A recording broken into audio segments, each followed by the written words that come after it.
நேற்றைய தினம் முதலே நேற்று சரியாக 6:10 மணிக்கு அவர் உயிர் பிரிந்ததாக தேமுதிக தரப்பில் அதிகாரப்பூர்வமாக அறிக்கை வெளியானது. அதற்கு பிறகு ஊடகங்கள் மூலமாக தெரிவிக்கப்பட்ட அவருடைய உடல் மருத்துவமனையில் இருந்து சாலை கிராமத்தில் உள்ள அவருடைய இல்லத்தை நோக்கி கொண்டு வரப்பட்டு அவருடைய இல்லத்தில் அவருடைய உடல் சிறிது நேரம் வைக்கப்பட்டது. அதற்கு பிறகு பொதுமக்கள் அஞ்சலி செலுத்த வேண்டும் என்ற காரணத்துக்காக அவருடைய இல்லத்திலிருந்து உடல் எடுக்கப்பட்டு தேமுதிக தலைமை அலுவலகத்தில் வைக்கப்பட்டது. அதற்கு முன்னதாகவே முதல் நபராக தமிழக முதலமைச்சர் மு க ஸ்டாலின் நேரடியாக சாலை கிராமத்தில் உள்ள விஜயகாந்த் இல்லத்திற்கு சென்று விஜயகாந்தின் உடலுக்கு மாலை செலுத்தி மரியாதை செலுத்தினார். அவருடன் மூத்த அமைச்சர்கள் உடன் சென்றார்கள். அதற்கு பிறகு ஒவ்வொரு நபர்களாக ஒவ்வொரு அரசியல் பிரபலங்கள், சினிமா பிரபலங்கள் அஞ்சலி செலுத்த வருகை தந்து கொண்டிருந்தார்கள். அதற்கு பிறகு அவருடைய உடல் வாகனத்தில் ஏற்றப்பட்டு அந்த உடலானது சாலை கிராமத்தில் இருக்கக்கூடிய அவருடைய இல்லத்திலிருந்து தேமுதிக தலைமை அலுவலகம் அமைந்திருக்கக்கூடிய கோயம்பேடு நோக்கி புறப்பட்டது. பிறகு கோயம்பேட்டில் இருக்கக்கூடிய தலைமை அலுவலக வளாகத்தில் உடல் அஞ்சலிக்காக வைக்கப்பட்டது. எப்போதும் விஜயகாந்த் அந்த தலைமை அலுவலகம் வரும்போது எந்த வழியாக வருவாரோ அது அந்த தலைமை அலுவலகத்தில் இருக்கக்கூடிய பின்வாசல் வழியாக அவர் பக்கவாட்டில் உள்ள அந்த சிறப்பு வழியாக தான் விஜயகாந்த் தலைமை அலுவலகத்துக்கு வருவார். அவர் ஒவ்வொரு முறையும் தேமுதிகவுடைய அலுவலகத்தில் எப்படி வருவாரோ அதே வழியாக தான் அவருடைய உடலானதும் கொண்டு வரப்பட்டது.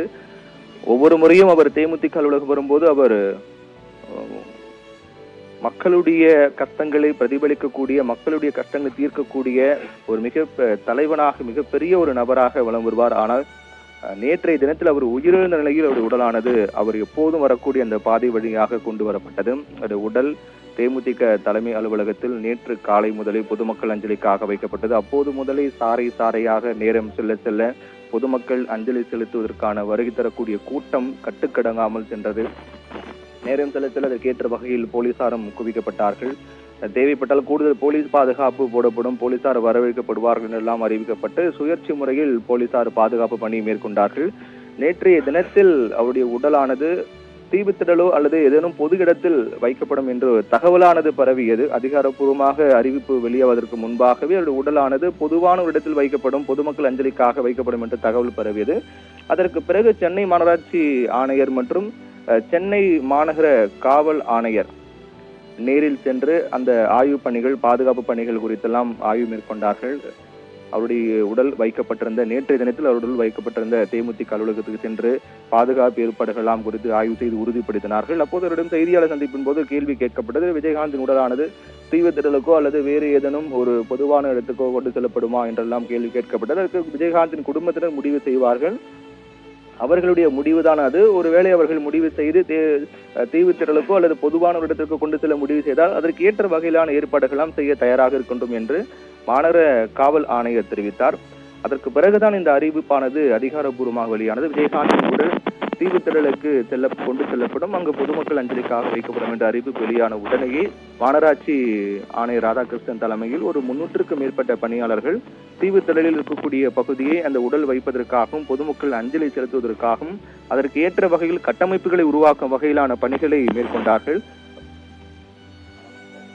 அதற்கு பிறகு இரவு முழுவதும் 300க்கும் மேற்பட்ட பணியாளர்கள் வரவழைக்கப்பட்டு அந்த கட்டமைப்புகள் உருவாக்கப்பட்டன. அந்த தடுப்புகள்லாம் அமைக்கப்பட்டு பந்தல் போடும் பணி, அஞ்சலி மேடை அமைக்கும் பணி, அதற்கு தார்பாய் விரிக்கும் பணி உள்ளிட்ட பல்வேறு பணிகள்லாம் மேற்கொள்ளப்பட்டு அந்த பணிகள் முடிவற்ற பிறகு இன்று காலை 5 மணிக்கு விஜயகாந்தின் உடல் தேமுதிக தலைமை அலுவலகத்திலிருந்து எடுத்து செல்லப்பட்டது. அவர் உடல் ஏற்றப்பட்ட வாகனம் பொதுமக்கள் மற்றும் ரசிகர்கள் புடைசூழ மெதுவாக ஊர்ந்து சென்ற வாகனம் கிட்டத்தட்ட 1 மணி நேரத்தை கடந்து 6 மணி என்ற அளவில் தீவுத்திடலை வந்தடைந்தது. இந்த காலை நேரம் என்பதால் பொதுவாக அதிகாலை நேரத்தில் போக்குவரத்து நெரிசல் மிக குறைவாக இருக்கும். நேரம் செல்லதான் சென்னையின் பிரதான பல்வேறு பகுதியில் போக்குவரத்து நெரிசல் என்பது அதிகரித்து காணப்படும். அந்த வகையில் 5 மணி என்பது போக்குவரத்து நெரிசல் சற்று குறைவாக இருக்கக்கூடிய நேரம்தான். அதன் காரணமாக அப்படி குறைவாக இருக்கக்கூடிய நேரத்திலே கூட ஒரு 15 கிலோமீட்டரை கடந்துவிட 1 மணி நேரத்துக்கு மேலாகியது. 5 மணிக்கு புறப்பட்ட வாகனம், விஜயகாந்த் உடல் ஏற்றப்பட்ட வாகனம் 5 மணிக்கு புறப்பட தொடங்கியது. 6 மணி என்ற அளவில் தீவுத்திடலை அடைந்தது. அப்படி என்றால் போக்குவரத்து நெரிசல் குறைவாக இருக்கக்கூடிய சமயத்தில் கிட்டத்தட்ட 1 மணி நேரத்தை கடந்து அவருடைய உடல் கொண்டு வரப்படுகிறது என்றால் மதிய வேளையில் நாம் பார்த்துக் கொள்ளலாம். 1 மணி என்பது மிக முக்கியமான ஒரு நேரமாக பார்க்கப்படுகிறது. பொதுமக்கள் அதிக அளவில் வெளியில் உலாவக்கூடிய ஒரு நேரம். அதையும் தாண்டி விஜயகாந்தின் உடலுக்கு பார்ப்பதற்காகவும் அவருக்கு அஞ்சலி செலுத்துவதற்காகவும் ஆயிரக்கணக்கான ரசிகர்கள் பொதுமக்கள் கூடக்கூடிய மிக முக்கியமான நேரத்தில் 1 மணி என்ற அளவில் அவருடைய உடலானது தீவுத்திடலில் இருந்து எடுக்கப்பட்டு மீண்டும் தேமுதிக அலுவலகம் வந்தடைய கிட்டத்தட்ட 2-3 மணி நேரங்கள் கூட ஆகலாம். ஏனென்றால் அவருடைய உடல் ஏற்றப்பட்ட வாகனம் என்பது மிக மெதுவாக ஊர்ந்து வரக்கூடிய சூழல் தான் ஏற்படும். காலையிலே நாம் பார்த்து கொண்டிருக்கிறோம் அவருடைய உடல் ஏற்றப்பட்ட வாகனம் தேமுதிகவுடைய தலைமை அலுவலகத்திலிருந்து புறப்படும் போது வழி நெடுங்கிலும் இருக்கக்கூடிய ரசிகர்கள் பொதுமக்கள் அந்த அவருடைய உடல் வைக்கப்பட்ட வாகனத்தை தொட்டு தொட்டு வணங்கி கேப்டன் கேப்டன் என்று கதறி அழக்கூடிய காட்சியை நாம் காலை முதலே பார்த்து கொண்டு வருகின்றோம். அதற்கேற்ற வகையில் ரசிகர்கள் பொதுமக்களுடைய வருகை என்பது நேரம் செல்ல செல்ல அதிகமாகிக் கொண்டே போகின்றது. நேற்றைய தினத்திலே பல்வேறு அரசியல் தலைவர்கள் சினிமா பிரபலங்கள் அனைவரும் வந்து நேரில் அஞ்சலி செலுத்தினார்கள். அதில் அனைவருமே கண்ணீர் விட்ட காட்சியை நாம் பார்த்தோம்.